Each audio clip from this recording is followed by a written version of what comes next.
Todos, hoje é dia 18 de maio, bem-vindos a mais um Gelt Talks. Esperamos que todos estejam bem e com saúde aí nas suas casas, né? Muitos de vocês já me conhecem, eu sou a Carolina Nunes, sócia da Gelt e head aqui do escritório de São Paulo. Hoje a gente conta também aqui com a presença da nossa sócia e economista, Patrícia Langoni, que vai participar aqui da mediação conosco.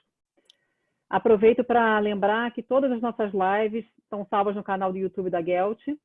E caso queiram receber o nosso mailing com as informações de mercado e as novidades de produtos, eventos, façam um cadastro lá no nosso site www.geltinvestimentos.com.br.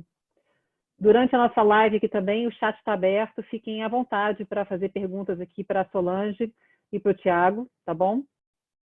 E o nosso bate-papo hoje é com a Solange Surur e o Tiago Faveri, que são dois profissionais de mercado extremamente experientes e que vão comentar hoje a visão deles sobre o desafio do nosso cenário doméstico e internacional, que não está nada fácil, né?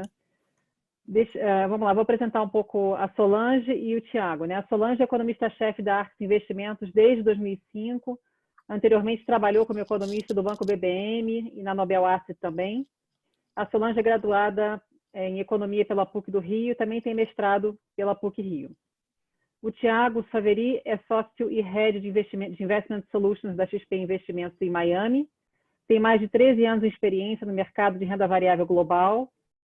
E nos últimos 5 anos, antes de se juntar à XP, também acumulou funções de chefe de análise e gestor em um fundo global de ações. O Tiago possui certificação CFA e é graduado em administração de empresas pela FGV São Paulo e tem cursos de especialização em finanças pela Universidade de Chicago e Colômbia. Vou deixar a Patrícia seguir aqui na frente, né, para a gente começar aí com a primeira pergunta, Patrícia. Solange e Tiago, bem-vindos e obrigada pela participação aqui hoje conosco e com os clientes. Um prazer receber vocês. Obrigado, um prazer. Obrigada, Carolina. Boa noite a todos. Boa noite, Solange. Boa noite, Tiago. O mundo está passando por uma crise muito profunda, sem precedentes, cuja magnitude do impacto ainda é muito difícil quantificar. Começando pelo cenário doméstico, Solange, a gente queria ter uma ideia de o que você acha desse cenário atual e da perspectiva do início de uma recuperação. Você acha que essa retomada vai ser em formato de L, de U, de V, de W? E qual o papel do investimento privado nessa retomada? Tiago, você fica à vontade depois para acrescentar qualquer comentário. A gente gostaria também de ouvir sua visão do Brasil como residente do exterior e a visão da comunidade financeira internacional, como ela vê o Brasil hoje.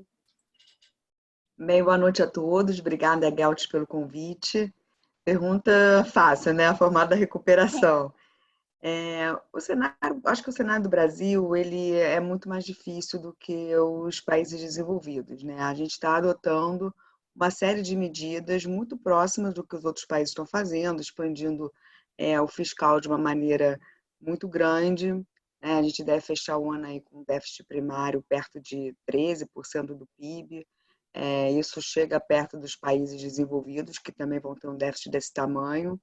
A gente está também expandindo a política monetária, né? A gente teve a última redução da Selic de 75 pontos, possivelmente, muito provavelmente, vamos ter mais uma redução, talvez da mesma ordem, chegando aí uma taxa de juros próxima a 12,25.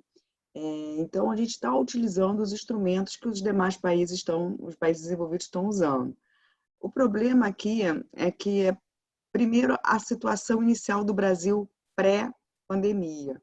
A gente já era uma economia que estava com dificuldade de crescer e com dificuldade de avançar na agenda de reformas. É claro que a gente avançou, né, principalmente nesse governo com a reforma da Previdência, no governo passado com várias reformas importantes, como a do teto, trabalhista, a reforma da TJLP, mas a gente estava com uma dificuldade de avançar nas reformas, e nas reformas que vão além da agenda fiscal, né, a reforma tributária, as reformas micro que estão no Congresso, e a gente tem uma dificuldade de crescer a uma taxa mais rápida. Tanto é que a gente estava, antes da pandemia, falando de um crescimento desse ano da ordem de 1,5%. Não era nenhuma Brastemp. Então, a condição inicial já era difícil. Veio a pandemia, a gente teve uma contração abrupta, né, no momento em que o isolamento social começa. Utilizamos a política fiscal e monetária, mas, ao mesmo tempo, estamos criando umas novas crises aí. O que faz a recuperação, do meu ponto de vista, no Brasil, ser mais lenta do que vai ser em grande parte da Europa, Ásia e nos Estados Unidos. Que crises são essas que eu acho que a gente está criando? Primeiro, uma crise política enorme, né, que a gente vê idas e vindas, mas que no fritar dos ovos ela está levando uma agenda fiscal mais incerta. A gente criou vários instrumentos para lidar com a crise, mas muitos desses podem ser estendidos a várias iniciativas no Congresso para tornar esse afrouxamento fiscal menos temporário, mais permanente. E essa crise política também está atrapalhando o avanço das demais agendas. É óbvio que o Congresso, não espero que o Congresso vote durante a pandemia, saneamento, independência do Banco Central, mas o clima é de ter uma dificuldade maior de aprovar. Então, a crise política gera essa incerteza, essa desconfiança. E a gente ainda tem uma outra agenda, que é uma agenda bomba, que está no Congresso, que se refere muito à microeconomia, né? Agenda que quebra contratos de bancos, né? Suspensão, limite de juros no cheque especial, no cartão de crédito, aumento de impostos no setor financeiro de forma extraordinária, suspensão de pagamento de mensalidade, de aluguel. Então, essa pauta micro, ela é muito importante porque ela também vai trabalhar o crescimento do Brasil no pós-coronavírus. É uma pauta que diminui muito a produtividade, afasta investimento. Então, eu diria que a recuperação do Brasil, apesar de a gente estar dispondo dos mesmos instrumentos que os demais países, tende a ser muito mais devagar se a gente não brecar a crise política e a incerteza derivada dela no andamento da agenda de reformas e a pauta bomba, que de fato diminui muito a produtividade e o investimento no Brasil. Então, eu acho que hoje, eu descarto uma recuperação em V. Na verdade, a gente nem a recuperação em V, ela só pode acontecer também nos demais países se a vacina aparecer rapidamente. É mais fácil você ter uma recuperação lenta e gradual nos demais países por conta dos processos que vão ter que ser tomados, dos protocolos a serem seguidos na reabertura da economia. No Brasil é mais descartado ainda uma recuperação em V.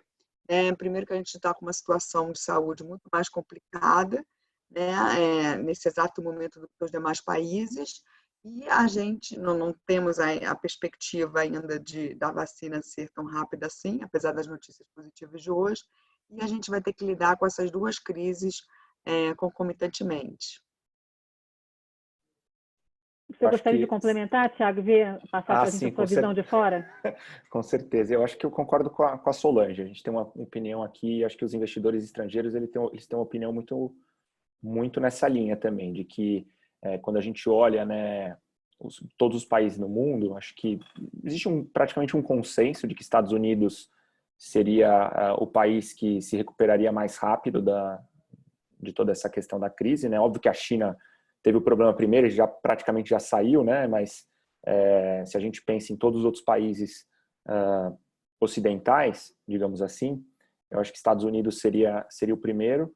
Eu tenho minhas dúvidas com relação à Europa, tá? Acho que a gente vê exatamente uma briga ali e de uma certa forma não existe uma unidade entre os diferentes membros da comunidade europeia. E quando a gente compara com o Brasil, eu acho que a realidade é essa mesmo. A gente vê que não só a questão do coronavírus, né, mas a gente também tem uma série de outros problemas, entre aspas, né, que estão vindo à tona mais recentemente, e isso tem, de uma certa forma, afastado até o investidor estrangeiro para realizar investimentos no Brasil. Além disso, a gente tem uma nova situação, que é a situação no Brasil também de juros baixos, o que pode ser positivo para a recuperação mais para frente, mas hoje, de fato, tem afastado o investidor estrangeiro. Então, o investidor estrangeiro hoje, acho que o cenário base é Estados Unidos se recupera antes. Acho que o pacote, né, como a Solange comentou, tanto do governo central, né, o fiscal, quanto do Banco Central monetário, é algo sem precedentes. Para quem acompanhou ontem o presidente do Banco Central americano falando, ele disse que o Banco Central ainda tem muitas armas e que poderia utilizar esses instrumentos caso fosse necessário. Então, no final do dia, a gente tem visto, de fato, a expressão, né, que em inglês é whatever it takes, o que for preciso, será feito para que a gente saia dessa o mais rápido possível. Então, a gente olha para 2008, por exemplo, foi uma crise financeira, teve um impacto na economia.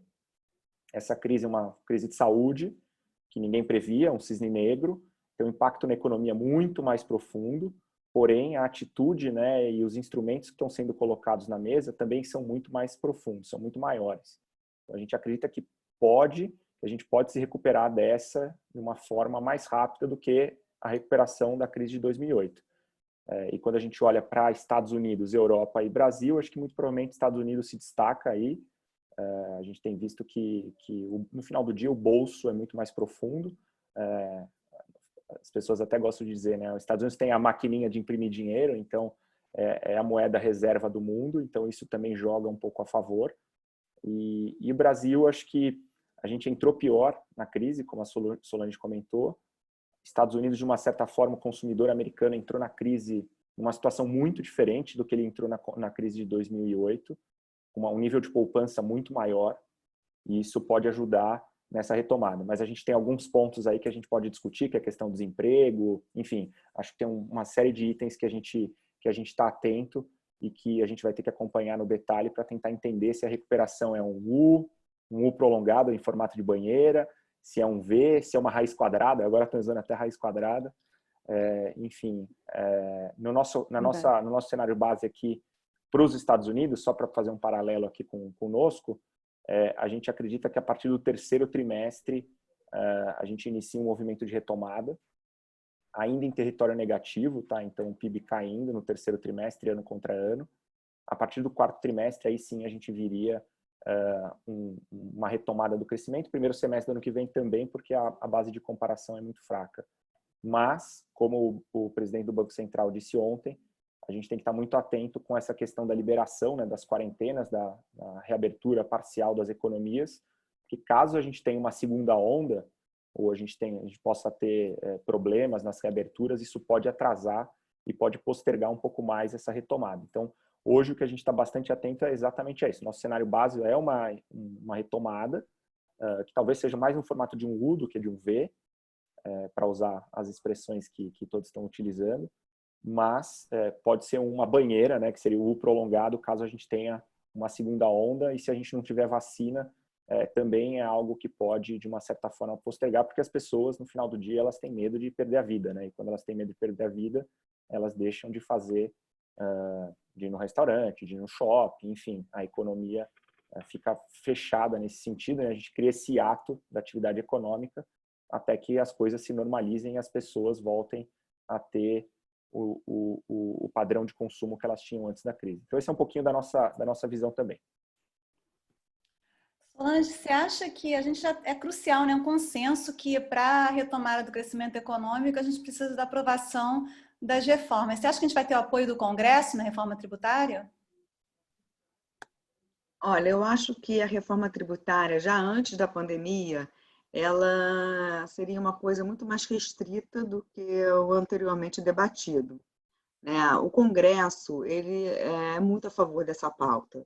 É uma pauta que ela é bem recebida, porque certamente toda a sociedade sabe e é a favor de uma melhor eficiência na tributação, que o sistema aqui no Brasil torna a vida das empresas uma loucura, o que é gasto em termos de judicialização, em termos de escritórios de contabilidade, é uma fortuna. Então, é uma pauta bem recebida no Congresso. O grande problema dela avançar se diz mais no respeito da legislação estadual, né? Porque quando você quer unificar o ICMS de várias federações, cada uma com uma alíquota diferente, você vai ter perdas e ganhos. E aí era preciso sempre, todas as tentativas que foram feitas de fazer uma reforma que incluísse o ICMS, era preciso que o governo federal criasse algum fundo para compensar os perdedores. Esse fundo nunca pôde ser criado no Brasil, porque o Brasil não tinha reservas, né? Não tinha como expandir o fiscal para criar uma reforma tributária. Então, o desenho da reforma das duas reformas que tinha, uma vinda do Senado e uma do Congresso, da Câmara, a respeito disso, fazia uma transição muito longa para a unificação do ICMS. Mas não teve o apoio do governo. De fato, acho que esse governo ele ficou até devendo essa reforma, porque antes da pandemia prometeu apresentar e não apresentou em vários momentos. Então, a reforma que, a fim e a cabo, ia ser levada era uma reforma bem mais restrita, uma reforma que unisse PIS, COFINS, alguma coisa de tributar lucros e dividendos, diminuindo o imposto para a pessoa jurídica, então algo mais restrito. Eu acho que essa pauta mais restrita, ela pode continuar pós-pandemia, porque é um congresso reformista, é uma boa pauta para se levar em anos de eleição, porque, na verdade, né, não vai atrapalhar muito a vida de ninguém, vai ajudar, de alguma certa forma, os negócios, é uma pauta que pode ser levada. O problema é que eu acho que pós-pandemia a gente vai ter que discutir no Brasil o que fazer para baixar a dívida PIB, né? Porque, na verdade, a relação dívida-PIB, ela se expandiu muito, né? A gente fechou o ano passado próximo a 75% do PIB, esse ano vai ficar próximo a 96%, 97%, e com as regras fiscais que a gente tem hoje, essa dívida não estabiliza. Mesmo com juros baixos, tá? Mesmo com a Selic baixa, a taxa implícita da dívida, ela não vai ser zero, né? Ela é maior e o crescimento do PIB é menor. Então, a dívida PIB, se fosse 96% estável, acho que o mercado não estaria preocupado. O problema é que 96% subindo, crescendo, e com pautas aí que estão sendo discutidas de aumentar ainda mais, porque, por exemplo, o auxílio emergencial de R$ 600 deve se transformar em algum programa de renda mínima, que é enorme, né? Hoje o auxílio emergencial é muito maior do que o Bolsa Família. Então, isso vai levar a aumento da dívida PIB. A sociedade pode querer esse programa, só que a gente precisa estabilizar essa dívida PIB. Então, aí que entra a reforma tributária. Eu acho que a gente vai ter que discutir depois o que fazer. Do lado dos gastos, diminuir, fazer alguma outra reforma, porque a reforma da Previdência se esvaiu, a gente perdeu toda ela nesse intervalo, toda a economia dela foi gasta agora. Ou a gente vai insistir em reforma da Previdência de estados e municípios e fazer uma reforma administrativa, mas do lado tributário a gente vai ter que discutir aumento de carga de imposto. Isso carga tributária, a gente não está discutindo agora, né? Palavrão falar em aumento de impostos.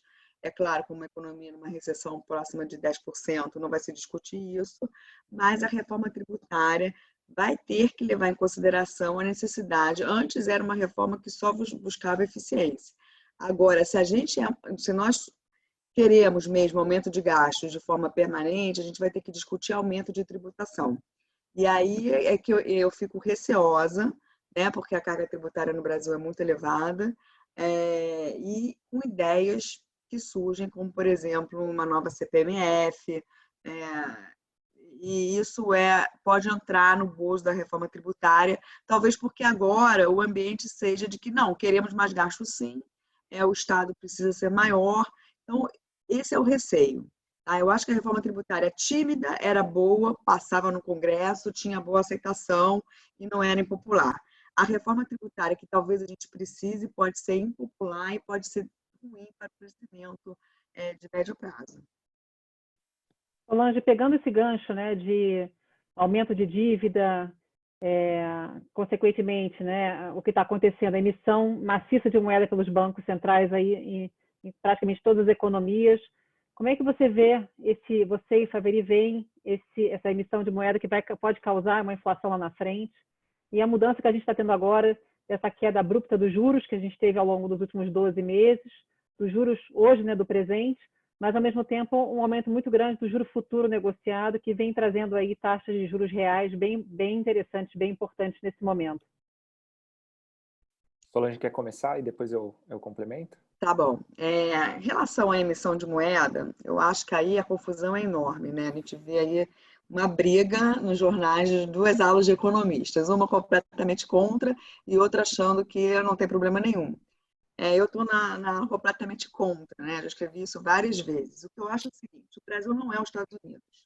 Como o Faveri falou, a gente não tem uma máquina de fazer dinheiro que é aceito internacionalmente, que é a reserva de valor. O Brasil é um país emergente, com sérios problemas fiscais e tem que pagar um prêmio de risco para os brasileiros, estrangeiros, estarem a fim de comprar título público ou de carregar real. Na verdade, a gente só carrega real porque a gente tem uma ideia de que a desvalorização não vai ser tão expressiva lá na frente, ou a inflação, senão a gente estaria correndo para ativos reais, imóveis, ouro, bolsa, né? Que é um ativo real, quer dizer, a gente estaria com medo da inflação. Então, o Brasil precisa pagar um prêmio de risco, para a gente deter o título público e deter a moeda. Se o Banco Central aqui expande a moeda para financiar o governo, para financiar esses gastos, ao invés de colocar título, na verdade, ele vai gerar inflação lá na frente. Por quê? Porque você tem uma... Por que o investidor brasileiro vai deter o título público brasileiro ou deter moeda se a moeda aqui não rende nada, o título público rende muito pouco, e nos Estados Unidos também rende muito pouco, e tem instituições muito mais sólidas, um sistema jurídico confiável, porque o brasileiro não vai fugir do Brasil. Isso aconteceu na Argentina, do nosso lado, aconteceu em vários países latino-americanos. Então, eu acho que quem defende essa tese de que nós, investidores domésticos, vamos continuar financiando a dívida pública ou carregando reais porque a gente gosta do Brasil, assim, não viu o que aconteceu na América Latina, na história de outros emergentes. Aí vem uma outra solução. Talvez o governo esteja disposto a fechar a capital, fechar a conta capital, proibir a saída de fluxo de dólar do Brasil. Aí o sistema pode até funcionar, só que vai gerar inflação, porque todo mundo sabe que quando você tem um aumento de oferta de moeda, e eu não posso sair do Brasil, eu sei que a moeda vai perder valor, porque ela está sendo emitida sem limites, eu vou correr para ativo real, e aí você tem um aumento de preço de ativo real. Isso gera inflação, entendeu? Vai ser preço de imóvel, vai ser preço de qualquer ativo, mesmo qualquer bem durável que dure mais tempo que a moeda na minha mão. Então, eu acho completamente absurda essa ideia. Eu vejo quem defende fazer comparação com Inglaterra, Japão, Estados Unidos. Eu acho que isso não vale. Não vale porque são países com histórico muito diferentes, com poupança muito maior, e os domésticos desses países ou até os estrangeiros querem comprar títulos japoneses. O ien, ele sobe no momento de que a aversão ao risco no mundo aumenta, ele valoriza. O dólar valorizou durante toda essa pandemia. Então, eu acho que isso está refletido no dólar, já está refletido, apesar de a gente não ver o fluxo de saída de brasileiros, os estrangeiros já se foram, né? A gente viu isso acontecer em massa fortemente. Mas uma parte disso está no preço, porque o real é a pior moeda do ano no mundo, e está refletindo nas curvas de juros. Quer dizer, o Banco Central baixa os juros, a Selic, essas ideias de emitir moeda surgem, o próprio ministro fala, né, o presidente do Banco Central está agora com poderes de fazer quantitative easing, e isso gera uma incerteza no mercado de que os juros no Brasil lá na frente vão ter que voltar a subir. Então, o prêmio de risco sobe, a curva de juros inverte, né? Inverte não, ela fica mais empinada, quer dizer, juros longos muito maiores do que o juro curto, e acaba que tudo isso faz o quê? Tem reflexo na economia real, quer dizer, a gente, do ponto de vista do mercado financeiro, realmente as taxas estão mais atrativas, mas para a economia isso é um freio, os empréstimos vão custar mais caro e o crescimento vai ser menor. Então, acho toda essa conversa totalmente contraproducente. Era muito melhor a gente utilizar a dívida e vender o discurso de credibilidade, fazer com que o Congresso e o governo conversem e ande com a agenda de reformas. Talvez a gente criasse uma confiança e estivesse numa situação melhor do que hoje, diante dessa incerteza toda. Eu acho que, só para complementar isso da Solange do Brasil, acho que é exatamente isso o nosso sentimento aqui. Se o Brasil, de repente, agora é o momento de gastar, né? Eu acho que agora é o momento da gente tentar sair dessa da melhor forma, da forma mais rápida possível. Então, se o Brasil, de repente, se posicionasse exatamente dessa forma que a Solange está falando, né? De, pô, legal, agora a gente vai gastar. Mas, a partir do momento que a gente sair dessa, a gente vai, e já estamos endereçando as reformas, o que vai ajudar a gente na austeridade fiscal lá na frente, e a gente vai entrar nos trilhos. Eu acho que o discurso mudaria muito, o sentimento mudaria muito. Se a gente olha aqui fora, né, vou fazer um paralelo aqui para fora, é uma situação, como a Solange comentou, totalmente diferente de Brasil. Eu acho que aqui a dívida PIB, né, já passava de 100% com Trump, agora vai para muito mais, né, vai para 120%, 125%. Então, de fato, tem toda essa discussão que a Solange comentou entre dois grupos de economistas, um que é radicalmente contra, né, que como a gente paga essa conta, vai ter inflação, não vai, o que vai acontecer lá na frente. E tem uma outra linha, que como a Solange disse, que é uma linha que está crescendo, que talvez diga que a gente vai entregar, a gente não vai pagar essa conta tão rápido, a gente vai pagar essa conta com gerações, lá, olhando para frente, que isso seria aos poucos diluído via crescimento econômico.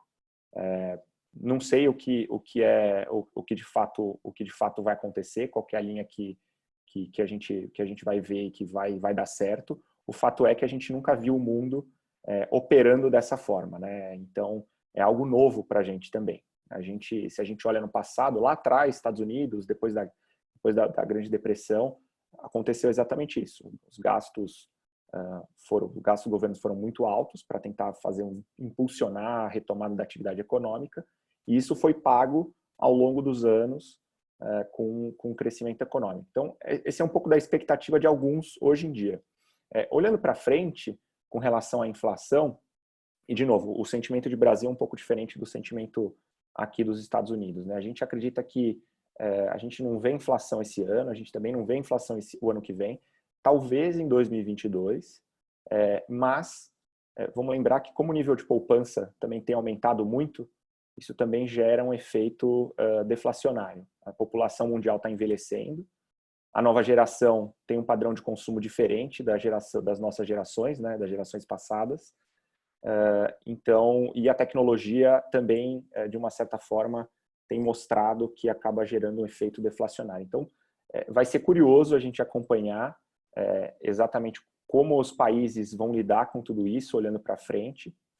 O fato é que do nosso lado aqui, quando a gente pensa na gestão de portfólios, o que a gente está fazendo para se proteger desse eventual problema lá na frente, a gente tem utilizado, e talvez seja até uma outra pergunta que vocês tivessem, mas já vou me adiantar, a gente tem utilizado o ouro como proteção para um potencial aumento da inflação lá na frente e também como um potencial problema que a gente possa ver do endividamento dos países também mais para frente. Óbvio que o brasileiro, nesse sentido, né, como a Solange comentou, como não tem a questão do ouro para investimento, você teria que ter parte do patrimônio fora em dólar, em moeda forte, em reserva de valor, para se proteger desse ambiente. É óbvio que se a gente tiver uma situação que tiver um controle de capitais, aí a história muda, mas até lá a gente poderia utilizar o dólar da ótica de um brasileiro, né, também como uma proteção. Então, esse é um pouquinho do que a gente tem feito aqui, a gente está acompanhando isso muito de perto. A gente acha que hoje, de fato, o mais importante é a gente sair dessa situação, acho que é o principal, né? A atividade econômica está parada no mundo, não só aqui nos Estados Unidos, e acho que com a retomada parcial das atividades, alguns estados aqui nos Estados Unidos já começaram a liberar. A gente tem a questão do Texas, que piorou, a curva aumentou, e talvez aconteça um novo lockdown, né? Uma nova quarentena, mas tem várias outras localidades aqui nos Estados Unidos que estão funcionando muito bem. Várias economias da Europa também voltando, até então sem grandes problemas. Então, vai ser curioso a gente acompanhar tudo isso, exatamente para que a gente consiga entender e até criar um pensamento novo, né, de economistas que de repente possa se mostrar que, de fato, essa atitude dos governos e dos bancos centrais foi acertada, pelo menos por enquanto, né? Em algum momento lá na frente, talvez a gente tenha um problema. Indo para o cenário internacional, essa disputa Estados Unidos e China, você acha que, inclusive até para a origem do vírus, né? Tudo eles estão disputando. Você acha que isso pode deflagrar uma nova Guerra Fria com consequências para a economia mundial? Eu acho que é curioso você perguntar isso. Eu acho que um dos grandes resultantes, uma das grandes consequências, né, do coronavírus, eu acho que a gente vai ver um movimento de desglobalização. Acho que talvez seja um tópico para uma conversa longa aí. Mas eu acho que é algo que vai ser cada vez mais... Já estava acontecendo, né? Se a gente olhar no ano passado, por exemplo, as bolsas, elas andaram ao lado da disputa e de um Twitter do Trump ou do governo chinês, né? Não, agora vai ter um acordo, agora não vai. Na verdade, tinha uma discussão muito maior por trás, né? Não era só a questão da tarifa, né? Era uma questão de propriedade intelectual, uma questão muito mais ampla do que a tarifa propriamente dita. E quando a gente olha agora, o Trump, a gente tem que lembrar que ele tem eleição no final do ano. E ele precisa de um palanque, né? Vamos chamar dessa forma, como todo político. Então, ele tem utilizado, e eu acredito que ele vai utilizar ainda mais. 2 semanas atrás, ele tentou voltar com essa questão da China, né? Ele falou, o vírus foi criado num laboratório chinês, e por isso a gente vai rediscutir a questão do acordo das tarifas. Aí os representantes dos 2 países colocaram panos quentes, não, estamos cumprindo, está tudo certo, mas o fato é que eu acredito que esse é um tema que veio para ficar. A gente deve ver cada vez mais assuntos como esse vindo à tona, olhando para frente. E isso, de uma certa forma, pode e poderá ditar um pouquinho o movimento dos mercados. Por enquanto, os mercados eles estão sendo ditados pelo Fed, né? Tem até a expressão, né? Não entre em confronto com o Fed, né? Don't fight the Fed, mas que é o que está sustentando os mercados atualmente, é toda essa injeção de liquidez.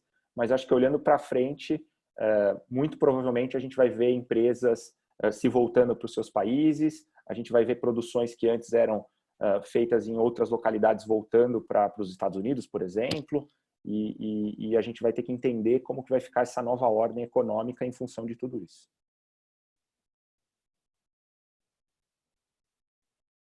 Perfeito, gente. É um momento muito desafiador, sem dúvida alguma, né? Mas a pergunta que nunca quer calar aqui para os nossos clientes é um pouco da visão de vocês também sobre, de forma geral, sobre juros, sobre câmbio, sobre bolsa também. A gente está vivendo um momento de mudança de paradigma, né? Com juros tão baixos, o custo de oportunidade do investidor mudou, né? Porque antes era muito caro você trocar sua posição para um risco maior, dado um CDI alto. E agora a gente está vivendo o cenário oposto, né? Onde o investimento numa aplicação conservadora, no DI, rende já muito pouco. Então, acredito que ao longo do tempo a gente vai ver uma continuidade de mudança de risco das carteiras, uma visão de longo prazo, deixar de falar de percentual do CDI. Como é que vocês veem? A gente já comentou um pouco sobre o cenário de juros, mas como é que vocês veem aí o comportamento do futuro juros versus câmbio e como que a economia deve se adaptar aí ao longo do tempo? Vou deixar a pergunta difícil para a Solange. Depois eu respondo a fácil. Quando vai fechar o Ibovespa no final do ano, né? Eu quase fiz. Bem, a nossa visão é a seguinte. Eu até aproveito para te perguntar quanto você acha que a desvalorização da moeda do real é atribuída à política monetária e que parte à instabilidade política? Tá, então vamos lá. Em relação a essa última pergunta, em relação à depreciação cambial, eu acho que são as duas coisas, tá? E elas se autoalimentam, porque, na verdade, você tem um Banco Central que está ousando, né, levar taxas de juros para patamares que a gente nunca viu no Brasil, e a discussão é qual é o lower bound, até que nível ele consegue baixar os juros. Tem gente no Banco Central, inclusive, que acha que não existe essa discussão, que essa discussão não deveria acontecer, que não existe lower bound, isso está na comunicação. Eu acho que existe um lower bound, porque eu acho que a partir de um momento onde o Brasil não é mais atrativo, é esse lower bound, onde não quero mais colocar o meu título Eu não quero carregar títulos atrelados à Selic porque não justifica o risco que eu estou incorrendo.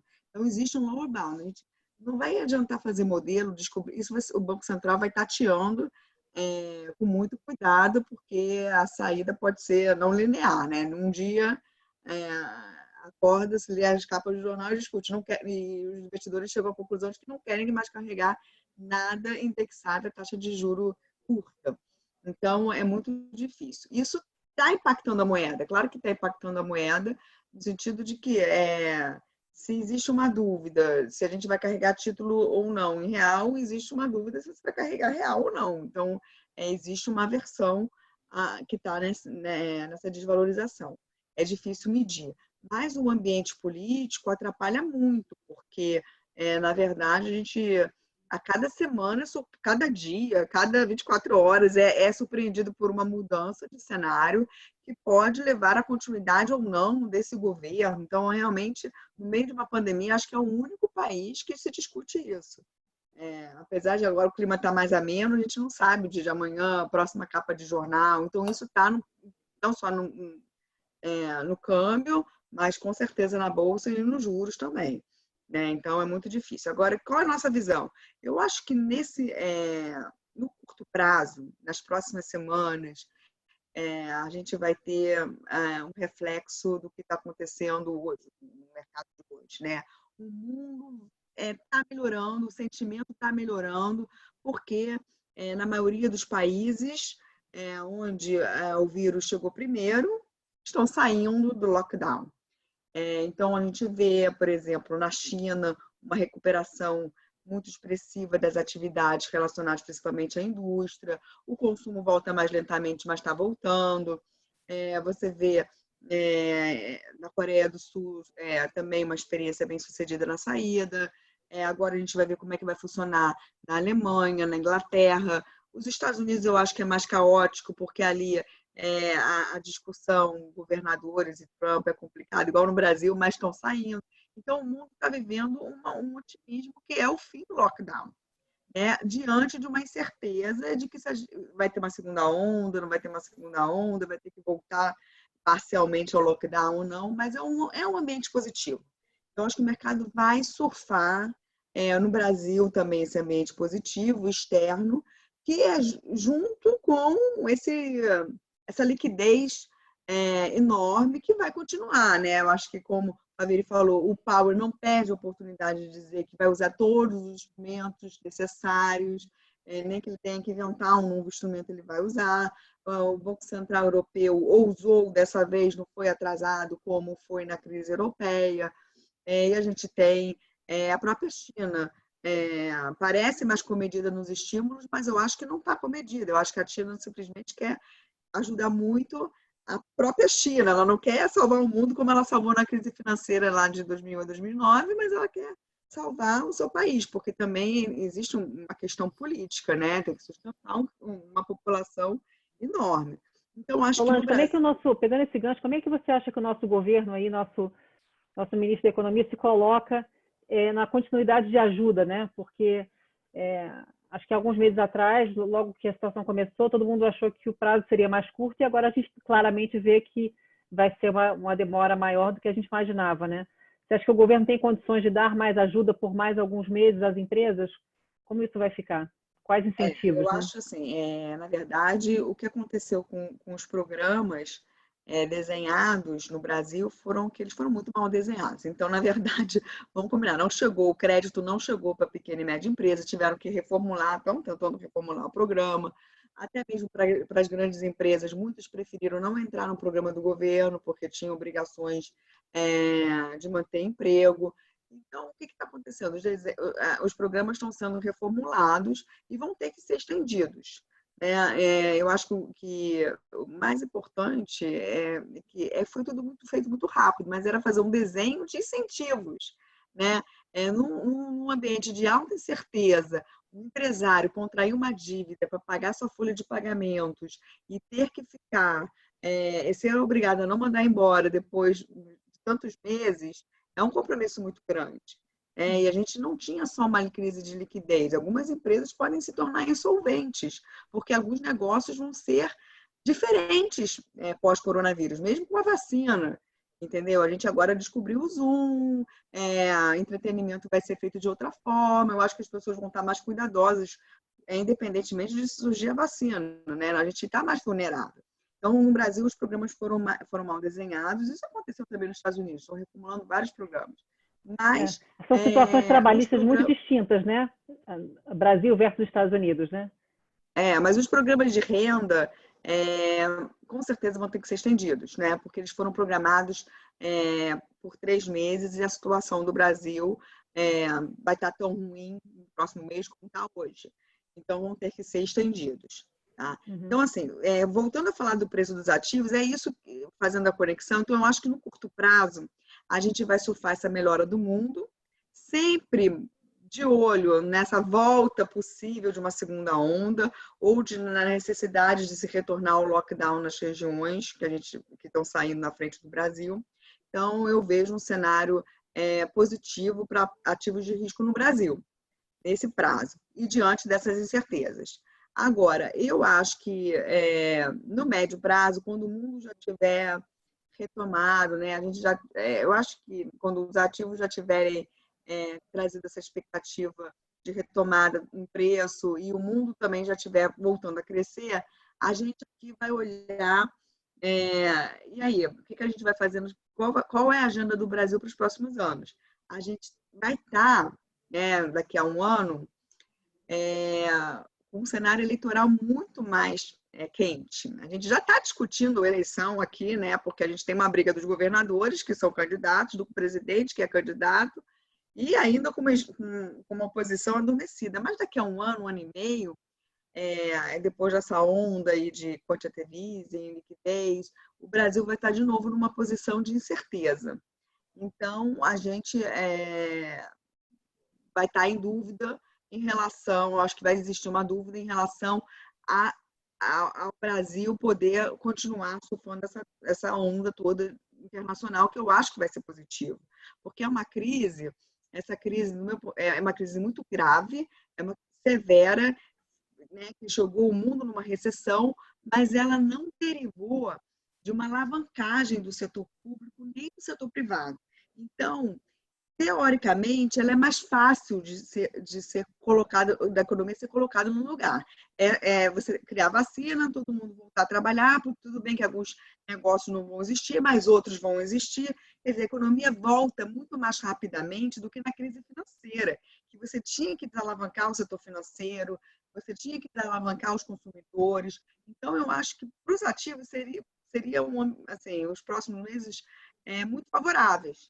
Mas para o Brasil eu estou mais cautelosa, não quer dizer que não acho que a visão é positiva de curto prazo, mas com essa incerteza da continuidade das agendas e de qual vai ser o próximo governo, porque antes da pandemia parecia muito claro que o cenário eleitoral ia repetir o passado, né? A mesma polarização. Agora eu acho que a polarização pode ser outra. Dependendo do que vai acontecer com o Brasil no próximo ano e meio, talvez não seja agora o voto no anti-esquerda e a favor do Bolsonaro. Talvez você tenha um outro ambiente. Dito isso, qual o reflexo nos mercados hoje? O Brasil melhora, você tem, eu acho que uma melhora da Bolsa, o câmbio, ele não vejo muito espaço para apreciar, mas eu acho que também esses estresses maiores podem ficar contidos com essa melhora lá fora. Os juros a mesma coisa, mas a gente está com desconto, né? Os nossos ativos vão ter um desconto em relação aos ativos lá fora. Isso já está no mercado, já está refletido. A gente vê a volta do S&P, a volta da Bolsa brasileira, apesar de todas as idiosincrasias que existem, claro, né? Empresas de tecnologia, aqui bancos, etc. Mas, de modo geral, você tem um desconto, porque daqui a um ano e meio, acho que a gente vai estar num cenário bem difícil de novo, tá? Em relação à questão eleitoral. Só para complementar com relação à opinião sobre o câmbio, né? Acho que prever câmbio é uma das coisas mais difíceis que existem. Acho que talvez não tenha a pergunta mais difícil. A pergunta que acontece em todas as nossas reuniões, né? É o que acontece com o câmbio. Ainda mais agora que a gente viu ele quase a R$6, agora voltou um pouquinho, né? 5,70 e pouquinho. Mas a nossa expectativa é muito em linha com a da Solange, tá? A gente acredita que não tem muito do porquê o real se apreciar no curto prazo. A gente lembra que no passado, né, o Banco Central até ele intervia muito mais do que de fato ele está intervindo pelo menos nesse mandato do governo, né, comparativamente aos últimos mandatos. A gente acredita que o investidor estrangeiro, para ele voltar para o Brasil, né, para a gente ver o real se fortalecendo mais, a gente teria que ver exatamente o que a Solange comentou, né, o mundo melhorando, a percepção de risco no mundo melhorando, para daí, na sequência, os investidores começarem a querer buscar um pouco mais de risco. E o Brasil é um país de risco, assim como os países emergentes. Então, na sequência, eles olhariam para ativos ao redor do mundo e poderiam escolher, entre eles, o Brasil, que de fato parece barato. A dúvida que fica é a velocidade que o Brasil vai se recuperar. De repente, se essa recuperação no Brasil for mais lenta, o que a gente hoje está achando barato talvez não seja tão barato assim. Então, a expectativa é um pouco essa. Eu acho que lá na frente, com o mundo melhorando, a percepção de risco melhorando, o Brasil melhorando, aí sim o real poderia entrar num ciclo mais positivo, digamos assim, e até mesmo, parafraseando o Paulo Guedes na live que ele fez com a XP, agora já estou um pouco fora do tempo, mas faz uns quase 2 meses, né? Ele comentou que, na opinião dele, vamos ver se ele também sobrevive até lá, mas na opinião dele, o Brasil tem muitas reservas e o Brasil poderia iniciar um movimento de venda de reservas, o que ajudaria também o real a se fortalecer. Mas no curto prazo, diria que a gente está vivendo um ambiente de dólar forte, é um ambiente novo para os investidores, né, com juros muito baixos no Brasil, que a gente nunca viveu, só como comparação, né, o México, que talvez entre os países da América Latina seja o que o Brasil sempre seja mais comparado, o México tem juros de 5,5%. Então, mesmo aqueles investidores que estavam no Brasil antes, com a queda dos juros, com a expectativa até que ele vá para 2,25%, você corre para o México, né? Tudo bem que o governo do México também é um governo, de uma certa forma, polêmico, mas hoje o mundo não tem juros. E aí você procura essas regiões exatamente para fazer essa operação super conhecida no mercado, né? De captar numa região a juros zero, negativo, e de repente investir esse dinheiro num país que tenha juros um pouco mais positivo e ganhar nessa arbitragem. Mas, então, no final do dia, só para resumir, a nossa expectativa para o final do ano é de 5,50 do câmbio, o que não muda muito do que tá agora. E para o ano que vem é algo nessa linha também, exatamente porque a gente acredita que a recuperação brasileira vai ser um pouco mais lenta e porque a gente tem uma série de dúvidas com relação à velocidade das reformas. Acho que se o Brasil começar a endereçar a reforma em algum momento, isso vai ser bastante positivo, mas como a Solange comentou, esse ano temos eleição e grande parte dos deputados é candidato.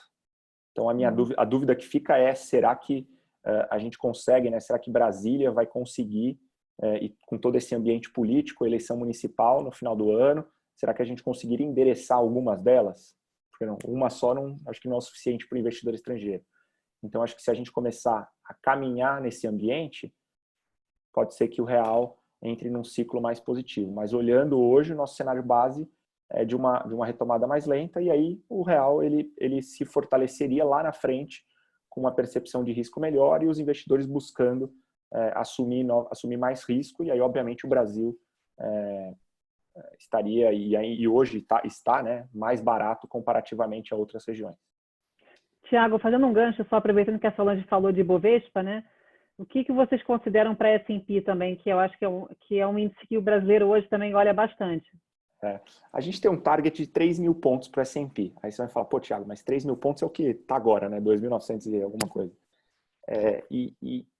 E é verdade. Se a gente olha hoje o S&P, né, para quem é fundamentalista, se a gente olha hoje o S&P em termos de múltiplo, ele está mais caro do que ele estava no começo de fevereiro a 3.300 pontos, né? E é natural, porque as empresas elas vão entregar menor lucro, enfim, menor geração de caixa. E aí a gente teria que fazer uma análise mais para frente, né? Talvez nem 2021. Talvez a gente tenha que fazer uma análise de múltiplo normalizado lá para frente. Então, o que a gente tem hoje, 3 mil pontos, mas se a gente olha para o passado, e a gente pega, por exemplo, 2009 como exemplo, a gente viu que todos os targets lá de trás, eles também foram, de uma certa forma, superados, né? Por quê? Porque também naquele momento teve muita injeção de liquidez. É óbvio que a injeção de liquidez agora ela é muito maior e sem precedentes. Então, na nossa opinião, é exatamente isso que tem impulsionado o mercado, que trouxe o mercado das mínimas para o patamar que ele está agora, e um pouco do que o presidente do Fed comentou ontem também, né? Acho que é exatamente o estímulo que o mercado precisava, saber que, caso necessário, o Banco Central americano vai colocar todos os mais instrumentos, até mais liquidez. A gente viu que o balanço do Fed, né, do Banco Central americano, ele aumentou em um mês 2 vezes mais do que em 4 meses durante a crise em 2008. Então, em 2008 e 2009 demorou 4 meses para injetar 1,3 trilhões de dólares, e agora em um mês foi quase 2,5. Então, dobro, num período muito mais curto, e obviamente também com indicação de compra de títulos high yield, né, que são aqueles títulos que têm um maior risco de crédito. De uma certa forma, o Fed iniciou um programa agora também de empréstimo para pessoas físicas e para empresas. Então, está colocando muita liquidez, o balanço já aumentou bastante, e a expectativa, pela entrevista dele de ontem, né, é de que, caso seja necessário, esse balanço não tem limites, né? Então, isso deve sustentar os mercados, isso deve fazer os targets serem superados.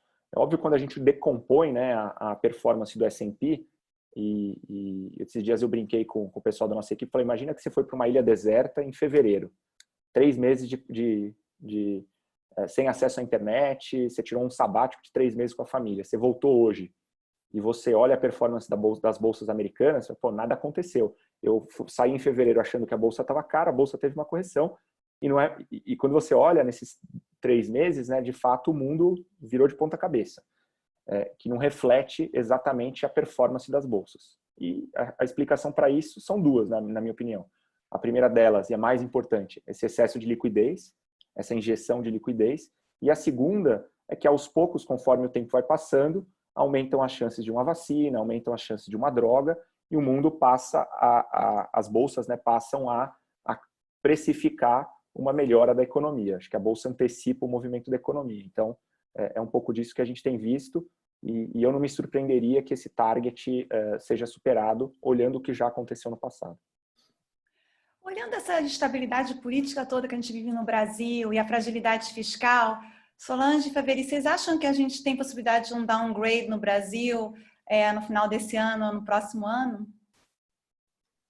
Olha, isso eu acho que vai depender muito do que vai acontecer com essas medidas do Congresso, né? A gente está vendo uma discussão muito grande em prorrogar o auxílio emergencial até por mais tempo do que a pandemia.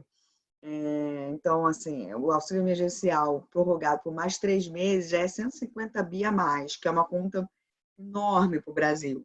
Imagina a gente prorrogar ele ad eterno, né? Sem os incentivos corretos. Né? Na verdade, você acaba prejudicando, inclusive, a retomada da economia. Qual o incentivo da volta do emprego se uma renda mínima tão alta é garantida? Então, isso acho que vai depender muito do que vai acontecer no Congresso nos próximos 3 meses. Outro dia havia uma notícia de que o estado de calamidade poderia ser estendido por mais um ano. Aí eu acho que o downgrade é inevitável, aliás, nem só de um note, mas de 2, não sei. Porque você está dizendo o seguinte, o Brasil é o único país cujo o orçamento paralelo, ou esse fiscal extra, vai durar muito além do que dura a pandemia. Então, eu acho que esse rebaixamento vai depender dessas ações, principalmente na questão fiscal, o que vai sair dessas propostas que a gente está tendo de transformar esses gastos em permanentes, inclusive a criação de fundos, né, que estão sendo criados para dar sustentação aos empréstimos privados. Esses fundos eles têm aportes do Tesouro, de uma certa forma eles entram no orçamento, mas as perdas futuras, em alguns momentos no Brasil, não foram calculadas no orçamento, e a gente paga essa conta até hoje. Então, vai depender do que vai acontecer nesse aspecto, e eu acho que as agências de rating também vão estar muito de olho nessa pauta micro que eu falei, porque essa pauta micro, apesar dela não ser tão dita na imprensa como algo negativo para o Brasil, ela afeta muito o crescimento. Né? Você pode afastar o investimento privado. A gente não atraiu o investimento privado nesses últimos 2, 3 anos. Ficamos esperando passar a Previdência, esperando passar o teto de gastos, esperando passar o governo Temer, que era um governo provisório. O investimento não veio. Se essa pauta bomba andar, e ela está muito avançada no Congresso, eu acho que as agências de rating podem dar um downgrade no Brasil, tendo em vista a perspectiva de baixíssimo crescimento, talvez até mesmo mais recessão. Eu acho que esse aspecto tem que ser muito batido, porque ele não é batido como fiscal. A gente vê que as notícias das primeiras páginas dos jornais gasto com auxílio, programa de sustentação das empresas, auxílio aos estados e municípios, veto ou não veto de reajuste dos servidores, tudo isso é super importante, claro, mas essa outra pauta também é olhada pelas agências. O ambiente institucional do Brasil, né? Se a gente quebra contratos agora, qual por que as agências de rating vão ter confiança no andamento das reformas e do crescimento econômico? Então, acho que é possível, sim, vai depender dessa agenda que a gente vai ter, desse ativismo político que a gente está assistindo hoje em dia.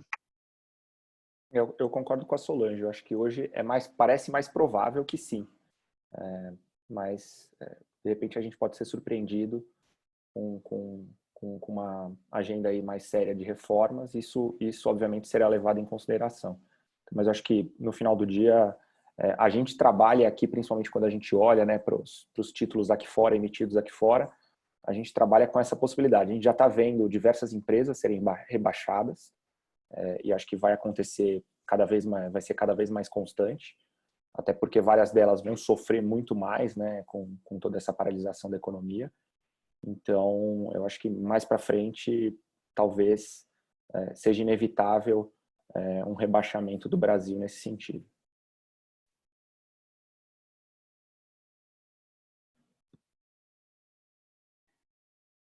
Eu acho que agora vocês podem passar para as considerações finais, que a gente está chegando perto das 7 horas, que é o nosso horário, a gente é bem pontual. Então, acho que cada um de vocês podiam fazer as considerações finais para a gente fechar a nossa live. Deixar a mensagem de vocês aí, seja otimista ou pessimista, fiquem à vontade. Tá bom. Enfim, eu quero agradecer muito a oportunidade, o debate foi ótimo. Resumindo, eu acho que a nossa situação é de uma incerteza muito grande, não só em relação ao que vai acontecer com a doença, com o controle da doença, que é o grande foco dos mercados hoje, né? Qualquer notícia de uma vacina ou de um tratamento que melhora as perspectivas da gente conseguir voltar a operar a economia sem tanto receio, são sempre muito analisados pelo mercado, então a volatilidade é grande, a incerteza é enorme, mas as perspectivas do ponto de vista de políticas que estão sendo adotadas no mundo, eu acho que são muito positivas. Como eu disse, eu acho que não é uma crise muito severa, mas ao mesmo tempo, eu vou colocar entre aspas, uma maneira mais fácil de lidar em termos econômicos, porque ela não foi derivada de um problema estrutural da economia, e os bancos centrais tiveram muita rapidez em agir. E em relação ao Brasil, eu acho que a gente tem que ter muita cautela, chamar muita atenção os empresários, os investidores, porque a gente consegue mover, de uma certa forma, a pauta do Congresso, né? Quando você tem bons argumentos e comparações internacionais, eu acho que a gente consegue, de alguma forma, brecar, talvez, esse voluntarismo que a gente possa estar assistindo agora. Então, eu não sou pessimista com esse avanço, eu só gosto de fazer meus alarmes tocarem, porque eu acho que assim é verdade que o debate ele chega aos ouvidos dos políticos, porque o que os políticos querem, no final das contas, é ser reeleitos, e para isso a economia precisa ir bem, a inflação precisa estar controlada, né? O povo precisa estar com bem-estar, não vai estar totalmente empregado daqui a um ano e meio, mas o bem-estar precisa melhorar. A condição de segurança, a segurança das pessoas precisa a aumentar. Então, eu acho que é importante chamar atenção para essa questão do Brasil, para a gente poder voltar como os demais países vão voltar, com um déficit maior, com um endividamento maior, mas com a economia religada. E aí a gente consegue pagar a conta, as próximas gerações vão pagar essa conta, nós também, provavelmente, mas vamos poder retomar o padrão de vida que a gente tinha antes, que é o que acho que todo mundo está querendo nesse momento. Queria agradecer também, Gelt, obrigado. Obrigado pela oportunidade. Acho que me colocar à disposição não só a mim, mas todo o nosso time de investimentos aqui dos Estados Unidos e da Europa, para caso vocês queiram ir um pouco mais a fundo em um assunto específico. A gente tem uma visão cautelosamente otimista. Eu não gosto de usar essa expressão, mas acho que é a realidade. Acho que toda essa injeção de liquidez, de uma certa forma, trouxe uma expectativa e um ânimo maior para os mercados. O tempo vai passando, isso também ajuda. A gente vê a reabertura parcial de diversas economias do mundo. Acho que exatamente por isso que a gente está cauteloso, porque a gente acha que pode acontecer, e é muito incerto ainda se vai acontecer ou não uma segunda onda, se a gente vai ter algum outro problema olhando para frente. Então, por isso que a gente está cauteloso, mas toda essa injeção de liquidez, de uma certa forma, traz um ânimo. E a gente tem acompanhado, né, os relatórios de sell-sides, as palavras que estão sendo utilizadas e colocadas nos relatórios já começam a ser diferentes de 2 meses atrás. Acho que tem um sentimento um pouco mais otimista com relação à retomada da atividade econômica, e isso é positivo. É óbvio que as pessoas não vão voltar a ter o padrão de consumo que elas tinham do dia para a noite. Muito provavelmente a gente vai ver uma mudança, né, de padrão de consumo, mas é o que a Solange falou. Acho que no final do dia o mundo se ajeita. Acho que as indústrias vão se acertando, os países vão se acertando. Perdeu uma indústria, de repente ganhou outra, e isso lá na frente vai ser muito positivo. Então a gente acredita aí sim numa retomada, e acho que é um pouquinho essa a nossa visão. Então, de novo, obrigado, e me coloco não só a mim, mas a toda a nossa equipe à disposição de vocês. Obrigada. Solange e Thiago, a gente agradece muito a participação de vocês, da parceria. Enfim, quem quiser se aprofundar, eles se colocaram à disposição para marcar conversas individuais, tá? E a nossa conversa aqui hoje vai estar gravada no nosso canal do YouTube, caso queiram assistir ou compartilhar. Agradeço a todos a participação e até o próximo Gelt Talks. Obrigado. Boa noite. Obrigada, boa noite. Boa noite a todos. Bom.